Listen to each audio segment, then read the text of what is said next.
Hey guys, this is Chrissy. And as everyone knows, cancer is so prevalent in today's society. We either will know someone with cancer or go through it ourselves. So I want to share some of my thoughts and my experiences taking care of someone with cancer. So, my mom got diagnosed with stage 3 breast cancer. But before I go into all my experiences, I really do want to give a little bit of a background on, how it all happened. So this is a spoiler alert. She did not make it. It was not cancer per se that killed her, but to understand her circumstance, you need to know a little bit of a background. So we are going to start 2018.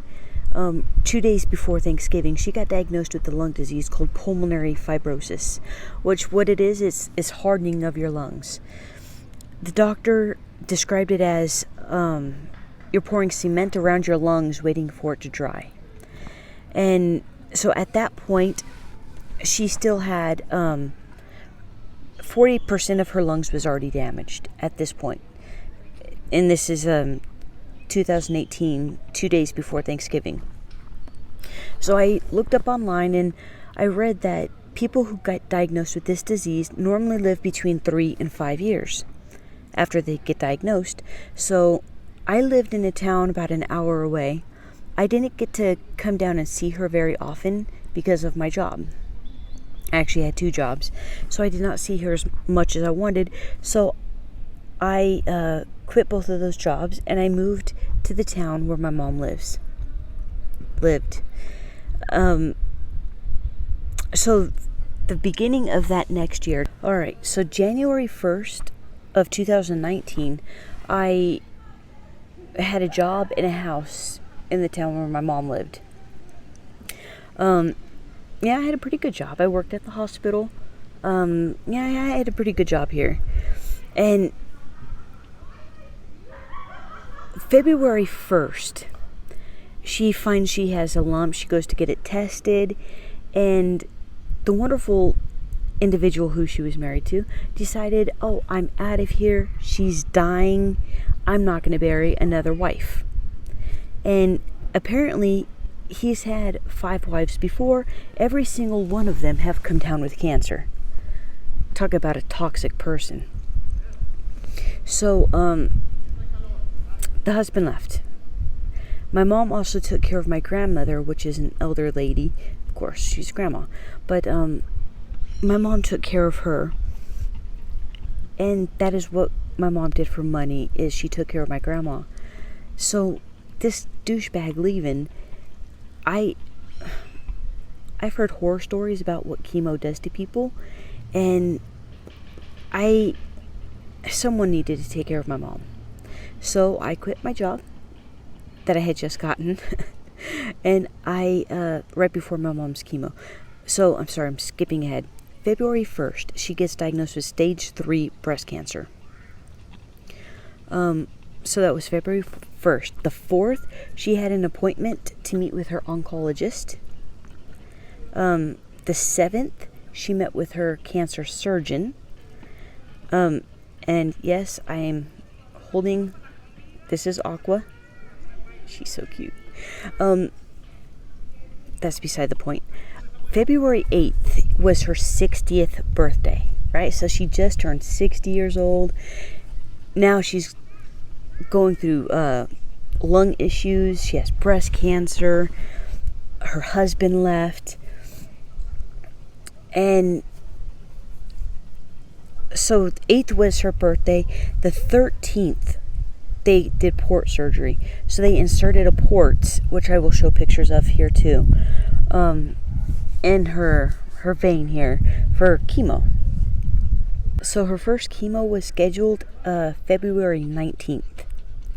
So going from she got diagnosed on the 1st through the 19th, that's how long it took before chemo started for her. So this was interesting, right? We go to the hospital. She had surgery the week before. they couldn't find the port. They couldn't find the little sticky pad to stick it in. They ended up using like a needle this long to reach it. And it was excruciating for my mother. I mean, the woman can handle pain, but oh my God, I had her, she was holding my hand and squeezing. I think she almost broke my hand. I mean, she almost was to the point, because after sticking her a couple of times, they still couldn't find the port. She almost called it quits and said, I'm done. It was excruciating pain for her. So for her first chemo, we, sat, it took like 8 hours. I brought a laptop, we watched some movies. And, so the day we left, she was fine. Like, she felt completely normal.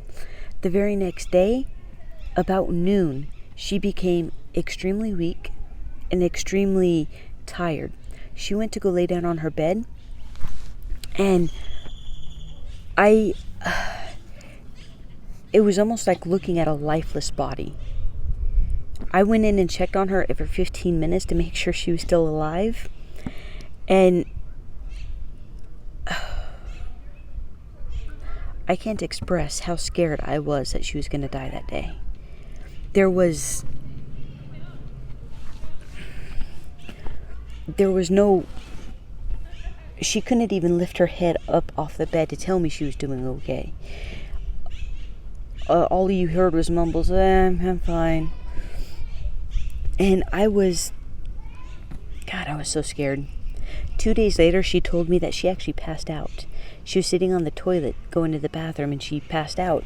And she came to with hearing me, hey Mom, just checking on you, are you okay? She admitted that she thought she was going to die that day. Scary stuff.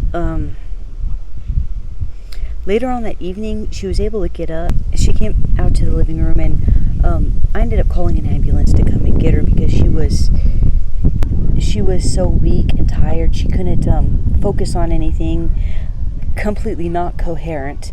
So I called for an ambulance. She spent the night in the ER. So going to the second day, she had no appetite at all. Like, most of this chemo, she has no appetite. The only thing she actually ate was like some soup, some crackers, and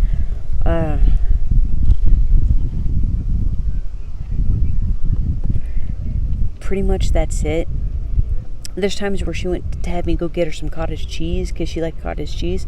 She took one bite and threw it all away. She goes, it's disgusting. Apparently, it changes your taste buds. So everything that you used to like, you will no longer like. So she had no appetite. She couldn't drink coffee. And most of the time she was extremely nauseous. She was always lightheaded, and she was dizzy.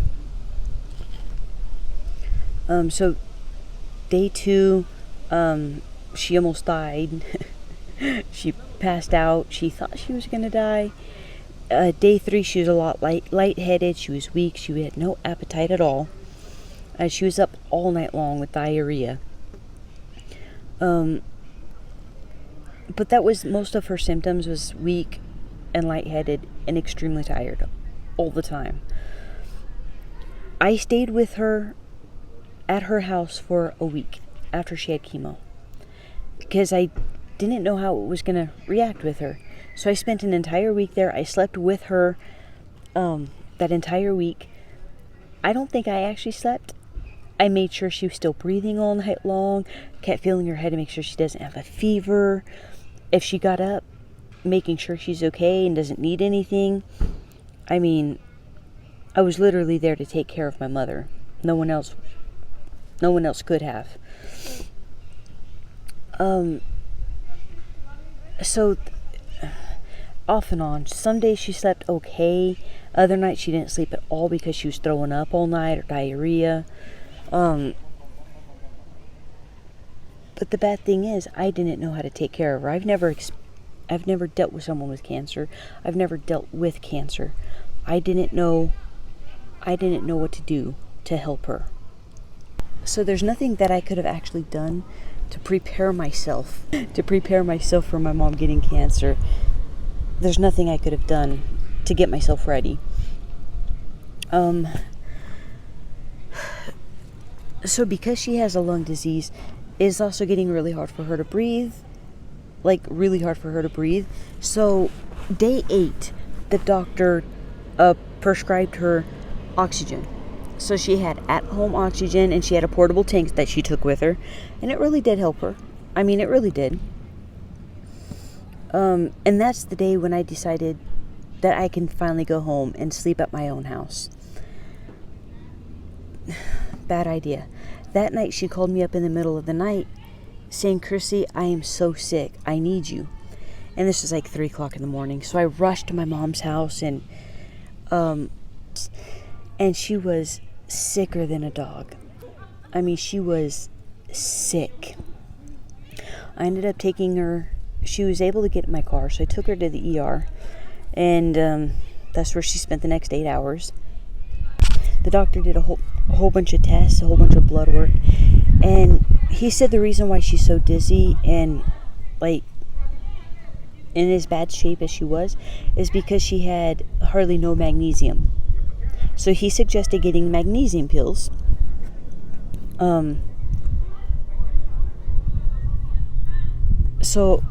So I went to Walmart and I bought magnesium pills that she added to her collection. So her meds that she took every day were the anti-nausea pills that you get from the prescription that the oncologist gives you. She took vitamin D, like quite a few, like 5 vitamin D pills, multivitamin, and at this point she was taking the magnesium pills every day, and that seemed to help. That made it where, I don't know, she can function. She actually started sleeping better. She still couldn't really eat, but she started feeling better. But then she'd be just, a couple days later, she was just like really shaky. And when she walks, she would stumble a lot, like her brain and her body just aren't synced up. And so I checked her blood, and her blood sugar level was 66.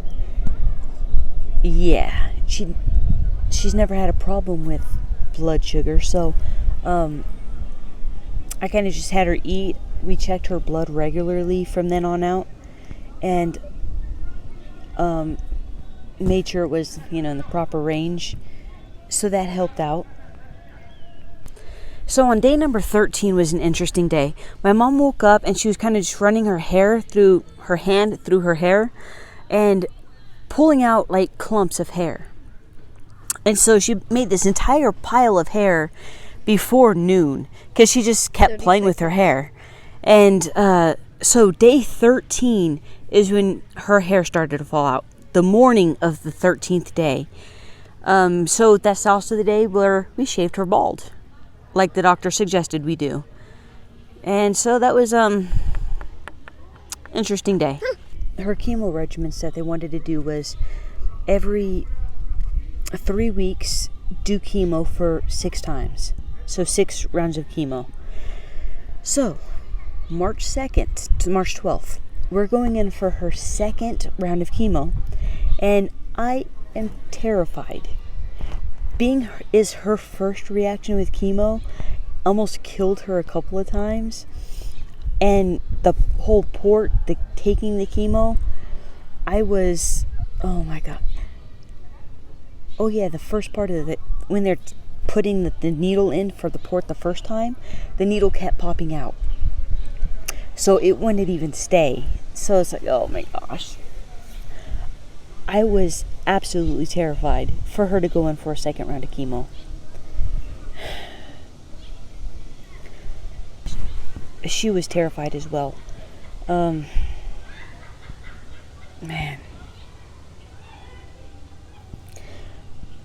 So there was a ray of hope, a ray of sunshine, so to speak.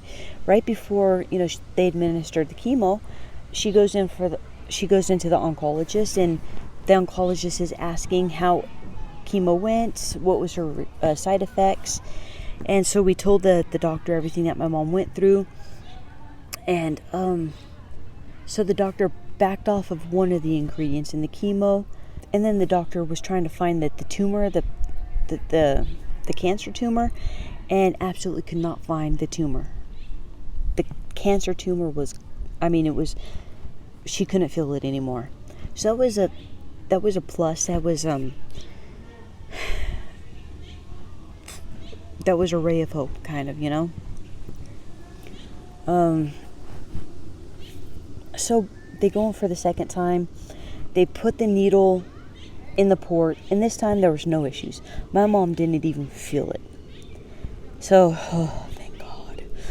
So we go in, we sit there for another, I think it was an 8-hour chemo day, and I was kind of expecting it to be a lot like the first time.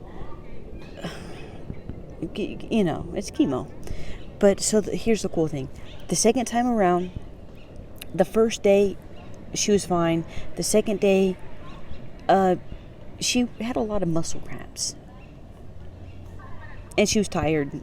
And she started getting a low-grade fever. Like every day she would get a low-grade fever. So she went to go see her primary doctor. And he told her to just start taking some Tylenol. So a couple times a day, I would, even if she didn't need them, I would have her take Tylenol. The extra strength, rapid release Tylenol. So she added that to her repertoire of medicine. And it helped. It helped. So, like I have on my notes, because every day I took notes of how she slept, what she ate, the symptoms that she had. I took notes every single day. So she was absolutely fine. She was still tired, weak, and no appetite. But she was up and getting around, doing things, and moving a lot more than she was. So, that was nice. That was nice. So, like I said, her husband left right before she got diagnosed. So he left the end of January. March 22nd, she gets served with divorce papers from this guy. Divorce papers, he's asking for everything. He wants the house that my grandmother bought with her money that she just sold her house for. He wants the car. He wants all the furniture, the refrigerator, the table. He wants everything. Now, mind you, this guy doesn't work. He refuses to work because he has to pay child support. So my mother was the one making all the money, and she just made money from taking care of my grandma. So he doesn't work. He didn't buy any of this stuff, yet he wants all of it. Really? You want all? No. So that same day, my mom went to transfer the name of her house into my name. Okay, that was good. That was settled. A couple days later, we had a beautiful family barbecue at the house. My mom did all the barbecue. She was the one getting everything ready, and she felt really good. She ate really good. She was doing really, really good. Well, March 30th was a Saturday. She woke up.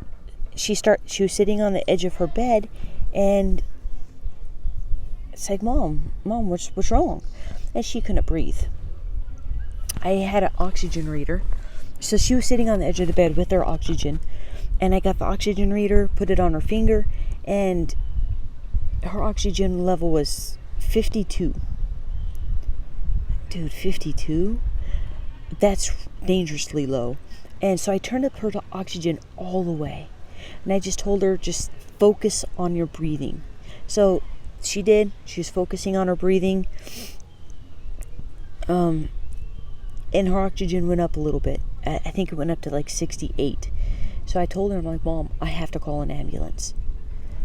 And she nodded her head yes. So I called an ambulance. They put on the face mask and just like blew air at her. And immediately she like felt great. So they took her into the hospital for testing. They did more x-rays, CAT scans, and all that fun stuff. And what they came back with was she had pneumonia in both lungs, on top of her lung disease. Her lung disease bad as it is. So now adding pneumonia into that. So they told her that they're going to keep her at the hospital for a couple of days. And administer the medicine there.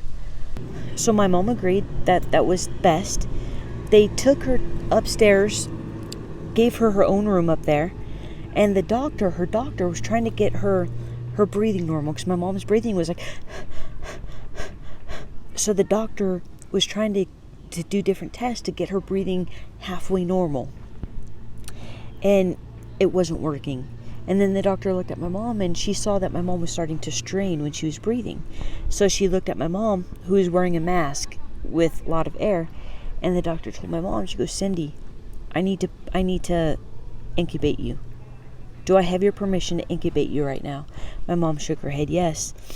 The doctor pulled me aside, and she goes, if you have anything to say, now's the time to say it. And in my opinion, I'm like, oh, come on, dude. You're telling me right now my mom's gonna die? What in the... So that was, I called all of my siblings. They all went to the hospital. They set her up in ICU on complete 100% life support.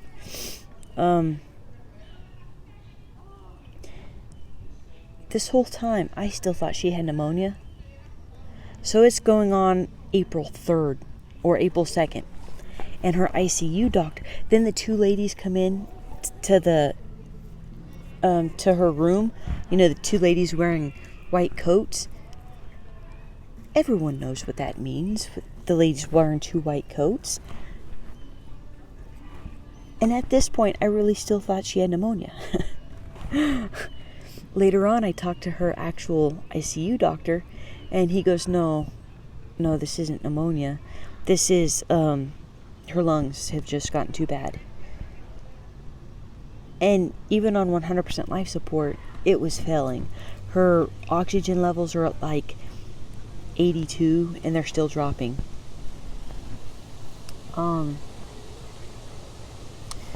He said there's nothing we can do. There's nothing that's going to save her life now. And I still thought she had pneumonia. So on April 4th, we decided as a family to go ahead and pull the plug and let her go.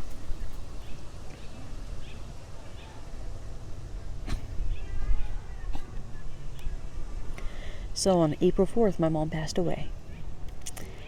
April 5th,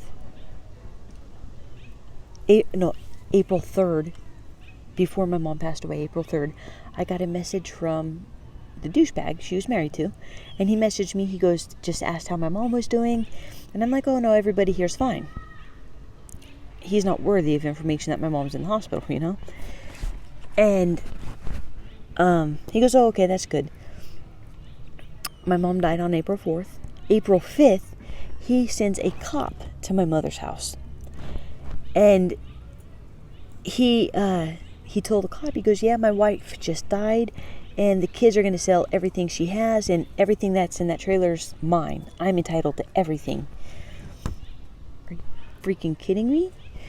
So the cop said if I even move the car, I could be arrested. So it's like, man, okay. And I told the cop, I'm like, well, the trailer and everything my mom has is in my name. So, wonderful individual ended up with the car, nothing else. But, oh my gosh. So yeah, she had a very rocky last parts of her life. She had said that, she goes, yeah, when she hits 60, your life goes downhill, your entire body falls apart. But yeah, so we're talking about cancer, I know that. Cancer is scary. Cancer is serious. If you ever have to take care of someone that has cancer, magnesium pills. Give them magnesium. Give them anything that will help build their immune system back up, because chemo kills it. And no, they're not going to really eat. I tried giving my mom Boost just to keep her up, keep her with nutrition, it's scary. It's scary. What chemo does to people is scary. And the reason her lungs deteriorated so fast was the chemo expedited the disease. So when she should have lived 3 to 5 years, she lasted 4.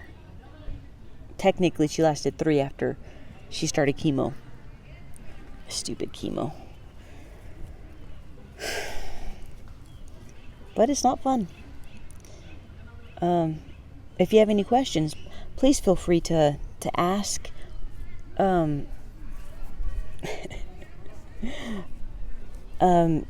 free to visit any of the other videos on my channel. Subscribe. And like this video, please. And Aqua says hi. And she appreciates it. Look at her. Alright. God bless. See you later.